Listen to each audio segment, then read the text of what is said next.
मतदान और प्रचंड बहुमत, अभूतपूर्व विश्वास और समर्थन भारतीय जनता पार्टी को इस 2023 के विधानसभा चुनाव में जनता का अपूर्व समर्थन मिला है। जनता चल पड़ी है मोदी जी और भाजपा के साथ। विश्वास है मोदी जी और कमल पर, और यही विश्वास जो 2019 के लोकसभा चुनाव में मैंने अपनी आंखों से देखा है। लोग स्वयं अपने साधनों से चलकर निकले, मतदान केंद्र पर आए, भाजपा को वोट दिया और फिर घर पर चले गए। वैसा का वैसा माहौल, वैसा का वैसा वातावरण, वैसा का वैसा विश्वास अभी 2023 के विधानसभा चुनाव में मैंने देखा है। क्या लगता है साहब, कितना मानते हो, कितना बहुमत मिलेगा, कितनी सीटें आ सकती हैं? एनालिसिस किया? देखिए, जिस प्रकार से एक ऐतिहासिक मतदान भी हुआ है, कई वर्षों के बाद इतना मतदान हुआ है। कांग्रेस पार्टी ने कई तरह के प्रयास किए, कई हथकंडे अंतिम समय तक अपनाने का प्रयास किया, कई फर्जी आईडी भी बनाई कि जैसा मुझे आज जानकारी में आया। लेकिन जब जनता मन बना लेती है कांग्रेस की विदाई का और भाजपा के आने का, तो फिर ऐसे हथकंडे नहीं चलते। छुटपुट प्रयास किए, कई तरह के हथकंडे अपनाए, लेकिन आपने 5 साल जो पाप किया है, उस पाप की सजा लोगों ने उस ईवीएम पर कमल का बटन दबाकर निकाली है।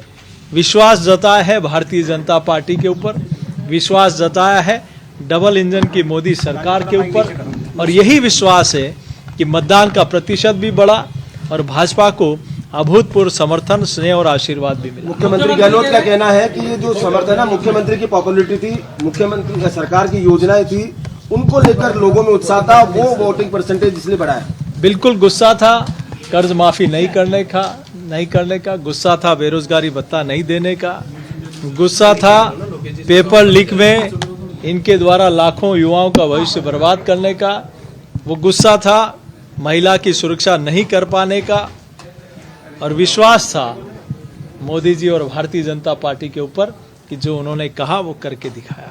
गहलोत जी वो स्वयं आकलन उन्होंने अपना कर लिया है, लेकिन मैं जरूर कहूँगा कि खिलाफी करना राजस्थान की जनता कभी बर्दाश्त नहीं करती। सर, जीत मान रहे हैं तो क्या सीएम के चेहरे पे अब चर्चा शुरू हो जाएगी? अभी देखिए, ये पार्लियामेंट्री बोर्ड का काम है, प्रदेश हित में बहुत अच्छा होगा। इस बात को लेकर क्या फीडबैक लेने को लेकर है क्या? नहीं, हम पार्टी के हजारों लाखों कार्यकर्ताओं ने भारतीय जनता पार्टी के समर्थन के लिए रात दिन मेहनत की, हर घर तक कमल पहुंचाने का और हर मतदाता को मतदान केंद्र तक पहुंचाने का काम किया, और उसी बदौलत उन लाखों कार्यकर्ताओं की ताकत और मेहनत के दम पर, श्रम और परिश्रम के कारण आज ये इतना प्रतिशत मतदान हुआ है और भारतीय जनता पार्टी प्रचंड बहुमत से जीत रही है। तो यहाँ भी जो हमारे कार्यकर्ता रात दिन लगे थे, उनके साथ आज गेट टुगेदर मिलने का कार्यक्रम। तो आप सुन रहे थे बीजेपी के प्रदेशाध्यक्ष सीपी जोशी को, जो मीडिया से मुखातिब हुए थे। और इसी के साथ आज बता दें कि भाजपा मुख्यालय पर चुनाव प्रबंधन समिति की बैठक है, और जो मतदान हुआ है उसको लेकर फीडबैक भी कार्यकर्ताओं से जुटाया जाएगा। और साथ ही प्रदेशाध्यक्ष सीपी जोशी आश्वस्त नजर आ रहे थे अपनी जीत को लेकर, और इसी के साथ उन्होंने ये भी कहा कि वोटिंग प्रतिशत इसलिए भी बढ़ा है क्योंकि जनता डबल इंजन की मोदी सरकार पर विश्वास जता रही है, और इसी के साथ जो भाजपा ने वादे किए हैं, भाजपा उनको पूरा भी करेगी। तो कुछ देर में ये बैठक शुरू होने वाली है, और यहाँ मतदान प्रक्रिया को लेकर तमाम चर्चाएं होंगी, वोटिंग प्रतिशत को लेकर चर्चा की जाएगी, जो फीडबैक है कार्यकर्ताओं से वो भी जुटाया जाएगा।